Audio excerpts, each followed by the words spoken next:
మాజీ మంత్రి హరీష్ రావు మీడియాతో మాట్లాడుతున్నారు. లైవ్ చూద్దాం.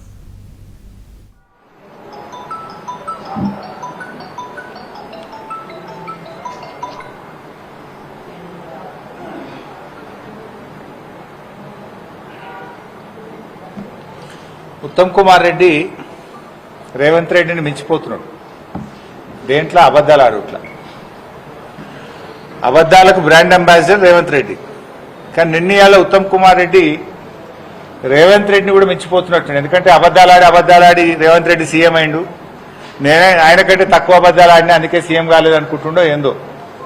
నేను రేవంత్ రెడ్డిని మించిన అబద్ధాలు ఆడతా అనుకుంటుండే ఈ మధ్యలో ఉత్తమ్ కుమార్ రెడ్డి. సో అబద్ధాలకు బ్రాండ్ అంబాసిడర్ రేవంత్ రెడ్డి అయితే ఆ బ్రాండ్ అంబాసిడర్ కు తాత ఈ ఉత్తమ్ కుమార్ రెడ్డి తయారైపోయింది. ఆ గోబల్స్ అంటే ఆయన బతుకుంటే ఉరిపెట్టుకుంటుండే ఉత్తమ్ కుమార్ రెడ్డి అబద్ధాలు చూస్తే తప్ప వీడియో కూడా నన్ను మించిపోయింది అనుకుంటుండే. అట్లా తయారైపోయింది ఉత్తమ్ కుమార్ రెడ్డి. మాట్లాడితే అబద్ధాలే. ఇవాళ కూడా మాట్లాడుతూ రాయలసీమ లిఫ్ట్ ఇరిగేషన్ గురించి మాట్లాడుతున్నాడు. రాయలసీమ లిఫ్ట్ ఇరిగేషన్ పనులను గ్రీన్ ట్రిబ్యునల్ ద్వారా స్టే తెచ్చి పనులు ఆపిందే బీఆర్ఎస్ ప్రభుత్వము.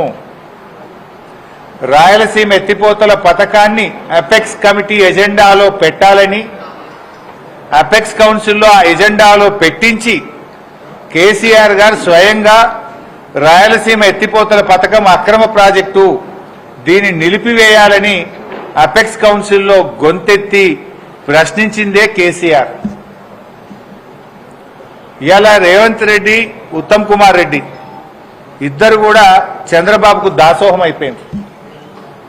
రేవంత్ రెడ్డి గురుదక్షిణ చెల్లించుకుంటుండు. ఉత్తమ్ కుమార్ రెడ్డి కూడా భార్యాభర్తలు ఇద్దరు పోయి విజయవాడకు పోయి విజయవాడలో చంద్రబాబు గారిని కలిసి బజ్జీలు తినొచ్చిండు. అప్పటి నుంచి నేను కూడా అగనెస్ట్ మాట్లాడతలేడు.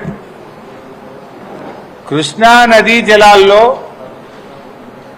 10 ఏళ్ల రాష్ట్ర చరిత్రలో ఎప్పుడూ కూడా వాడనంత తక్కువ నీళ్లు వాడింది ఈ సంవత్సరం కాంగ్రెస్ ప్రభుత్వం. కిందికి నీళ్లు వదిలింది. మొత్తం ఆంధ్రాకు దాసోహం చేసి ఖమ్మం, నల్లగొండ, మహబూబ్ నగర్ జిల్లాల్లో పంటలు ఎండబెట్టింది కాంగ్రెస్ ప్రభుత్వం.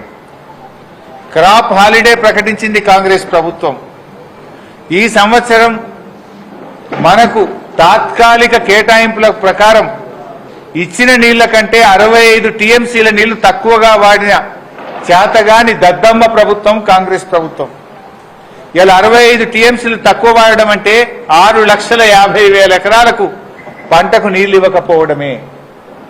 ఉన్న హక్కును, ఉన్న తాత్కాలిక కేటాయింపుల్ని కూడా వాడుకోకుండా ఆంధ్రాకు నీళ్లు వదిలింది నువ్వు కాదా ఉత్తమ్ కుమార్ రెడ్డి? దీనికి ఎందుకో సమాధానం చెప్పవు. చెంపలేసుకొని ముక్కు నేలకు రాయి. 65 టీఎంసీల నీళ్లు మన హక్కును వినియోగించుకోలేని చేతగాంతనం నీది, ఫెయిల్యూర్ నీది. ఇవాళ గోదావరి బనకచెర్ల ప్రాజెక్టు మీద నిన్న ప్రెస్ వాళ్ళు అడుగుతారు, మన ఉత్తమ్ కుమార్ రెడ్డి అంటుండే ఇంకా ప్రిపేర్ కాలే. వెనకట కేసీఆర్ గారు అసెంబ్లీలో ప్రజెంటేషన్ ఇచ్చిండు. అసెంబ్లీలో ప్రజెంటేషన్ ఇస్తే ఉత్తమ్ కుమార్ రెడ్డి లేచి అరే మేము ప్రిపేర్ అయ్యి రాలేదు అంటాడు. ఏది అసెంబ్లీలో మాట్లాడమంటే మైక్ ఇస్తే స్పీకర్ గారు నేను ప్రిపేర్ అయ్యి రాలేదని లేచిపోయింది ఆ రోజు అసెంబ్లీలకి. నిన్న ఉత్తమ్ కుమార్ రెడ్డి గారిని గోదావరి బంకచెర్ల మీద ఏమైతుంది అంటే ఇంకా నేను స్టడీ చేయలేదు, స్టడీ చేసి మాట్లాడుతా అంటాడు. నువ్వు నీటిపారుదల శాఖ మంత్రివా ఏంటిది? నువ్వు స్టడీ చేయకుండా ఉంటావు. స్టడీ చేయలేదంటే నువ్వు ఎంత బాధ్యత రహిత్యంగా ఉన్నావు. రాష్ట్రానికి సంబంధించిన అతి ముఖ్యమైన గోదావరి జలాలకు సంబంధించిన ఇష్యూ మీద స్టడీ చేయలేదని మాట్లాడతారు. నిన్న కేబినెట్ లో గోదావరి బంకచెర్ల మీద మాట్లాడతారు. ఏదో గట్టిగా స్పందిస్తారని మేము ఆశించినాం. టైం దొరకలేదట. నెక్స్ట్ మీటింగ్ లో మాట్లాడతారట. పేపర్లలో ఏమొచ్చిందంటే గోదావరి బంకచెర్ల మీద మాట్లాడడానికి టైం దొరకలే, మళ్ళా మీటింగ్ లో మాట్లాడతారట. అంటే రాష్ట్రానికి సంబంధించి ఇంతకంటే ముఖ్యమైన అంశం ఇంకోటి ఉంటుందా? ఏం మాట్లాడినరు 5 గంటలు? కమిషన్ల గురించో, పర్సంటేజ్ల గురించో, హైకమాండ్కి పంపే మూటల గురించి మాట్లాడుకున్నారా? 400 టీఎంసీల గోదావరి జలాలను అక్రమంగా ఆంధ్రప్రదేశ్ ఏ అనుమతులు లేకుండా తరలించకపోతుంటే గుడ్లప్పగించుకొని చూస్తారా? సుప్రీంకోర్టుకు పోయి ఆపే బాధ్యత లేదా? కేంద్ర మంత్రి మీద ఒత్తిడి తేరా నీతి ఆయోగ్ మీటింగ్ లో ముఖ్యమంత్రి ప్రధానమంత్రిని ఎందుకు ప్రశ్నించలేదు మేము సూటిగా అడుగుతా ఉన్నాం. ఇంతకంటే ఇంపార్టెంట్ అంశం ఏముంటది? దీని మీద ఎందుకు స్పందించలేదో ఇవాళ ఉత్తమ్ కుమార్ రెడ్డి గారు సమాధానం చెప్పాలి. It's an important issue.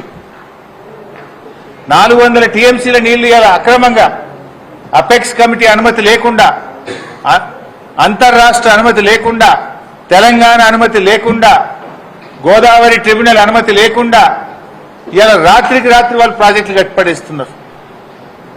దీని మీద ఎందుకు మీరు స్పందిస్తలేరు? అపెక్స్ కమిటీ కౌన్సిల్ పెట్టాలని ముఖ్యమంత్రి గారు ఎందుకు కేంద్ర మంత్రికి లేఖ రాయడం లేదు?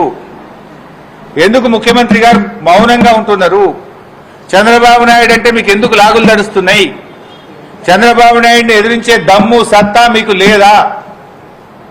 అపెక్స్ కౌన్సిల్ మీటింగ్ పెట్టమని చెప్పి అడగరా మీరు? ఎందుకు సుప్రీంకోర్టుకు వెళ్లరు? ఎందుకు ప్రధానమంత్రిని నీతి ఆయోగ్ మీటింగ్ లో ప్రశ్నించరు అని మేము అడుగుతా ఉన్నాం. ఇవన్నీ చూస్తా ఉంటే వీళ్ళు బాధ్యత లేకుండా వ్యవహరిస్తా ఉన్నారు.